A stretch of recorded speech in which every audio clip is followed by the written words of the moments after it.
Hi there, and welcome back to It's Not Rocket Science, 5 questions over coffee. I have my mug in front of me here, filled with what I can only assume is coffee. It's looking a bit brown and sludgy now because it's been made a while, so it won't be so good, but it keeps me awake. And I'm delighted to be joined today by Jamie Toyne. Jamie Toyne is a certified ADHD business coach. He helps you to unlock your ADHD superpowers and so cure burnout. And I know he's been involved in starting, scaling, and exiting businesses. So I'm really looking forward to a great conversation with Jamie. Jamie, welcome to It's Not Rocket Science, 5 questions over coffee. Thanks, Stuart. Nice to be here. So Jamie, let's start with the obvious question. Look, tell us a little bit about the sort of business person you're trying to help. What's the sort of problems they're probably noticing in and around their business, their life? How do they recognize that they're the sort of person that you're trying to help?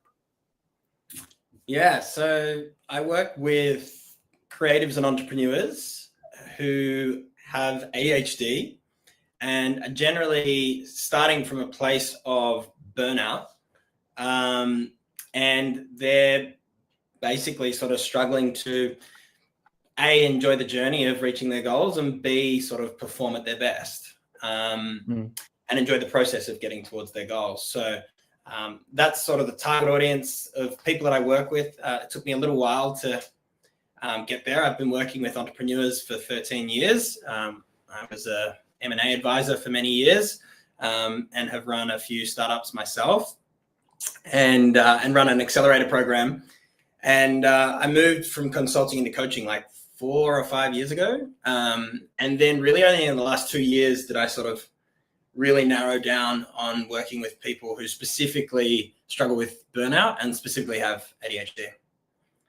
And tell me, what do you think are the major symptoms of something like burnout, Jamie? What are people sort of, because it manifests very differently in a number of different people. So what is it you're looking to sort of point people towards to say, you know, this might be you if you're feeling this?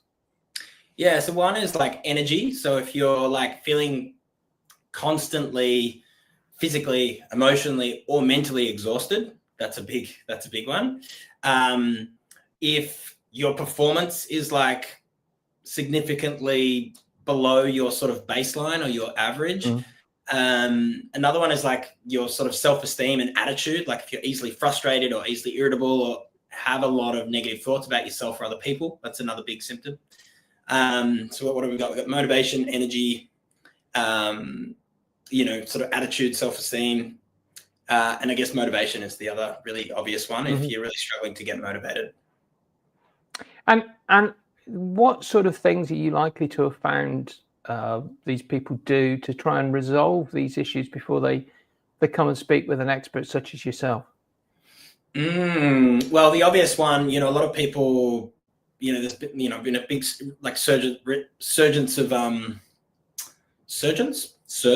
of like adult ADHD diagnoses. So a lot of people didn't get picked up for ADHD in childhood, which is for a number of reasons. But a lot of people, there's 2 main types of ADHD. One is hyperactive and the other one's inattentive. And then there's the combo, the delicious combo of hyperactive inattentive, which I'm so lucky to have.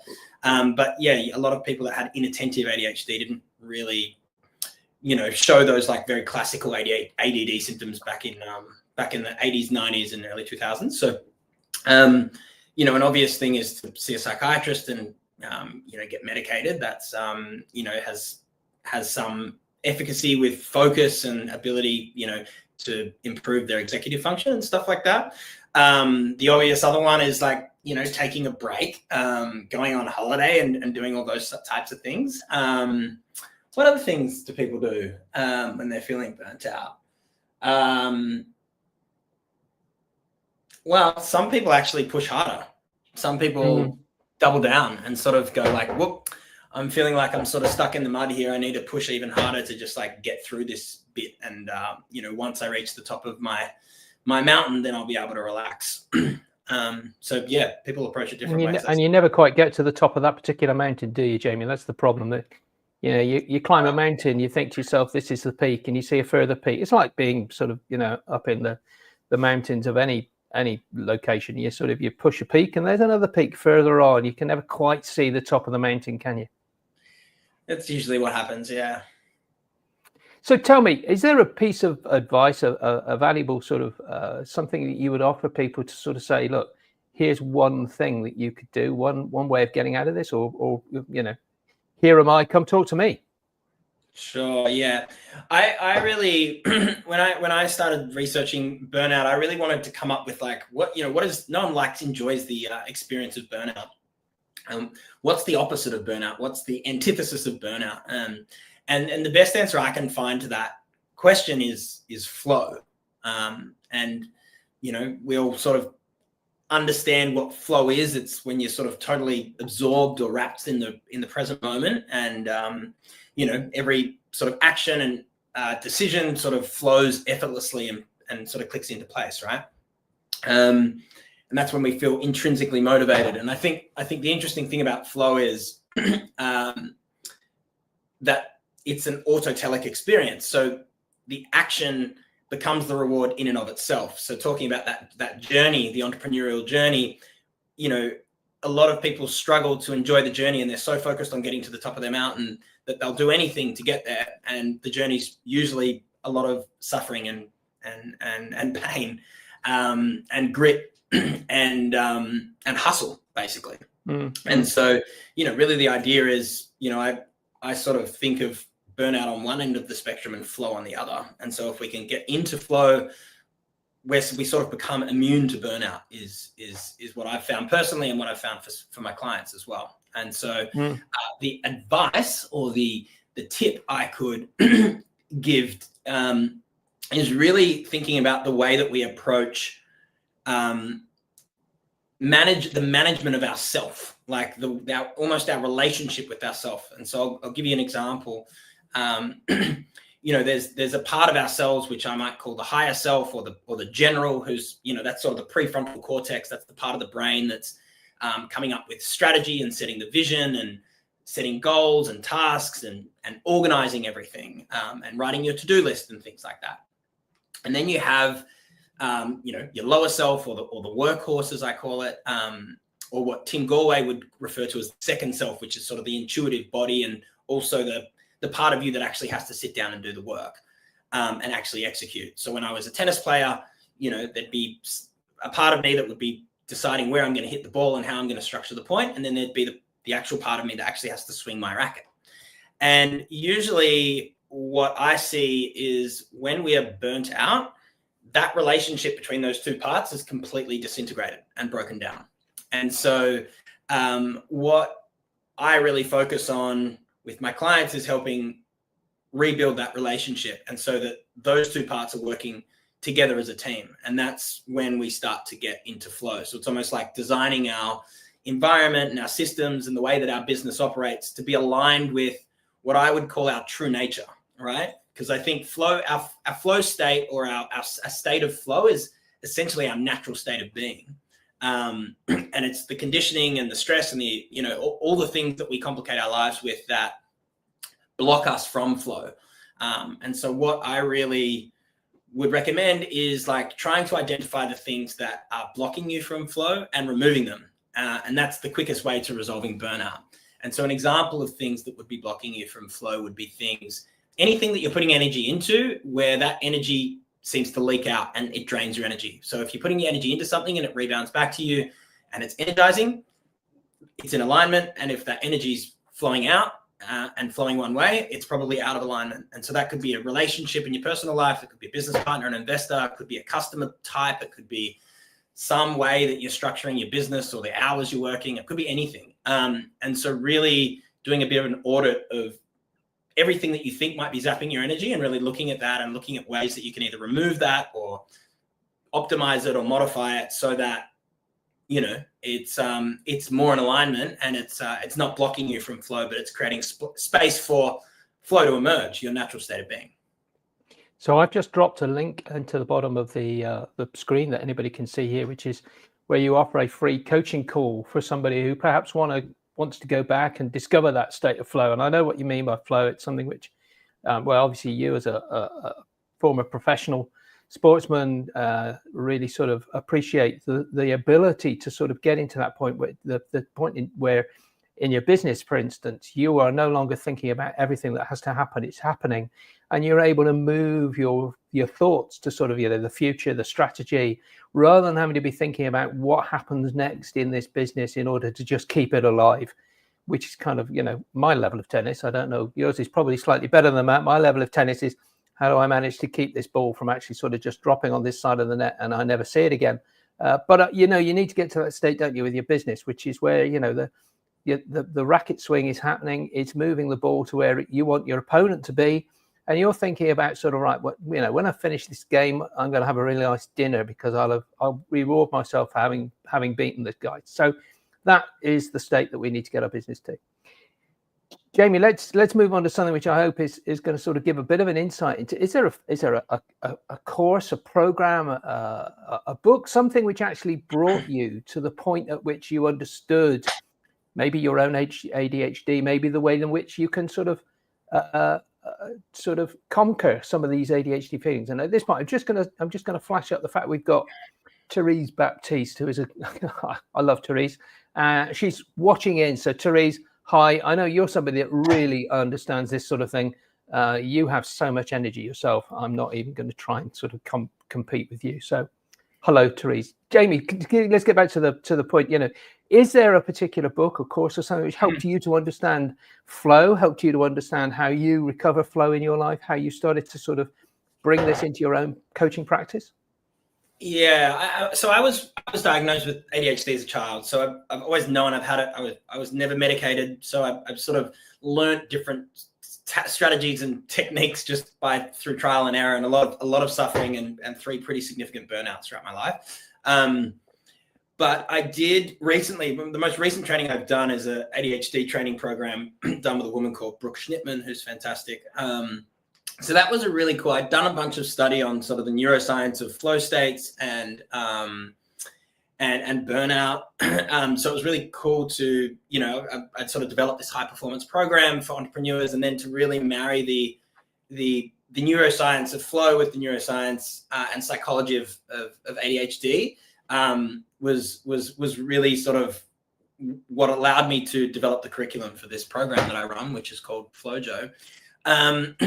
I was talking about the relationship between different parts of ourselves. I want to credit internal family systems or parts theory as, it's a sort of a 50-year-old psychotherapy practice that has been, pretty transformational for me personally. I've been working with an IFS practitioner for years, and I've done a short training on that. Also the Flow Research Collective, I'd love to credit them. I did their program Zero to Dangerous, which sort of really talks about the mechanics of flow and how to cultivate flow states, and sort of the biohacking and, hacking the sort of biology in the mind for flow. So that was pretty amazing as well. And then, all the coaching training that I've done and those courses have been massive. I got so much out of that for myself. And it's allowed me to, really feel confident working one-on-one with clients as well. Brilliant. We're kind of getting towards the end of this time now, yeah. Jamie. I'm thankful that you've been able to sort of, bring yourself to sort of just spend a few minutes with us. But I kind of want to ask you one final question. But the question that I want to ask you is probably one that I would prefer that you sort of, ask of yourself. And what is that question that I have not yet asked that you think is the most important one that you think that we should be hearing? And obviously now that you've asked yourself the question, you need to answer it. Just my way of not actually doing all the work here on the podcast and making you do even more. What question would be most useful? Well, I talked about burnout and flow, and how flow is sort of the antidote to burnout. So I guess, and I talked about removing the blockers. I guess maybe the next practical question that people would have is, like, what are those blockers? What's an example of how you could remove them? So I'd be happy to answer that. Good question, Jamie. What are those blockers? What is it that we should be looking at? Well, I mean, they can be anything, as I mentioned before, but I like to categorize them into sort of 5 main areas. The first one is clarity. And so that's really, as I mentioned, flow is your natural state of being. So really what you're trying to do is connect back with your true nature. And so being really clear on who you are, what your passion, your purpose, your values, your vision for the future, your mission, all of those things, having that really crystal clear. A lot of people have done exercises like that, but often when I ask people, describe what your purpose is in a single sentence, or what's your mission in a single sentence, a lot of people really don't know how to answer that, and they need about 10 sentences to answer it. So good point. I think being really clear on that. And once you're really clear on that, the second blocker is alignment. And so I talked about the 2-way energy flow, so I won't go back into that. But essentially, once you're really clear on who you are and what your true nature is, it's very easy to identify things that are out of alignment with you, right? And so an example for me is when I was running my mergers and acquisitions company, we were an all-commission business, and it meant that we had a negative cash flow cycle. So we were always doing the service up front, and it just meant that, and my employees were on a heavy commission basis. And so just the ups and turns, the ups and downs of the market and whatever, it just meant that when there was volatility in the market, there was volatility in my team and my company and my whole life. And it didn't really align with the way that I wanted to live my life. And so that business model was just not aligned with me and what my values were and the way that I wanted to create sort of safety for my team. So, I mean, that's one of the main reasons I burnt out in that business that I ended up exiting a few years later. So that's an example. 3 is focus. That's a really obvious one. Attention, we live in an ADHD world now. So even if you don't have ADHD, a lot of people are struggling with variable attention stimulus trait, which is basically you're experiencing all the symptoms of ADHD, but it's not a permanent neurological disorder of the brain like I have. It's just basically an environmental thing that's been created through cognitive overload, which is being caused through the way that we interact with digital media and whatever else. So that's the other really big one. The 4th sort of blocker of flow or culprit of flow is mindset. And that's pretty self-explanatory, but limiting beliefs and all the rest of it. And then the 5th and final one is just energy. If we're burning the candle at both ends, we're just there's no resources there to flow, to get into flow. Your rivers run dry. So there's some of the 5 areas. And yeah, like I said, the audit is probably, just auditing everything and realizing where are my blockers. And actually on my website, I have a free diagnostic tool. You can answer a bunch of questions and it will give you an analysis of where you sit on the spectrum of burnt out to flowing. There's sort of 7 levels, and it will also give you a breakdown of those 5 blockers. So it'll tell you, whether your mindset's closer to burnout or blocking, and you can sort of start to identify what areas might be causing blockages, that keep you at risk of burning out and stop you from sort of performing at your peak and flowing. Useful. And I think that's a really useful resource. If people want to go to Jamie's website, there will be notes in the show notes where we'll put a link to that so that people can see that, get on there and have a look at that. Jamie, thank you so much for spending a few minutes with us. Personally, I am really aware of the very dangerous nature sometimes of social media that can prevent that flow state, the ping, the dingle from the phone at the side of the desk, that constant reminder that we should be looking at it because it's not in our interests, it's in the interests of the social media companies that run those platforms to keep us engaged on that. It doesn't help our flow state at all. So turn off those pings, turn off that thing that sort of pops up at the bottom of your screen that tells you you've got a new email. You don't need to worry about that email. If you're in a flow state, forget the email. It'll wait for several hours quite often, honestly. So turn off your phones, turn off those pop-ups, focus on what you're doing. I know they're the things which really prevent me from getting into flow. So I'm really big into some of what Jamie mentioned in that 3rd part of his what can prevent your flow for you there. So I'm really, really hopeful that people learn how to do that in the coming year. Jamie, thank you so much for spending a few minutes with us. Really appreciate you spending a few minutes here. I'm just going to sort of put out the appeal that if you'd like to be able, like Therese was today, joining in with the conversation, watching these things live on LinkedIn each Tuesday that we do them, if you go to this link, which is https://link.thecompleteapproach.co.uk/newsletter. I've got to make something shorter than that soon in order to get that. But if you go to link.thecompleteapproach.co.uk/newsletter, there you will find a very simple form. It just asks for your first name. It asks for your email address. That's all it is. You put that in. I will then send you an email once a week, which says, this is who's coming on. This is what they're going to talk about. This is where you join us. Come on, join. Have a really great conversation with the guests that we have coming on to this podcast. Jamie, thank you very much for spending a few minutes with us. Really appreciate it. And I look forward to watching what you do to help those of us who are struggling with flow to get better again in the coming months. Thanks, Stuart.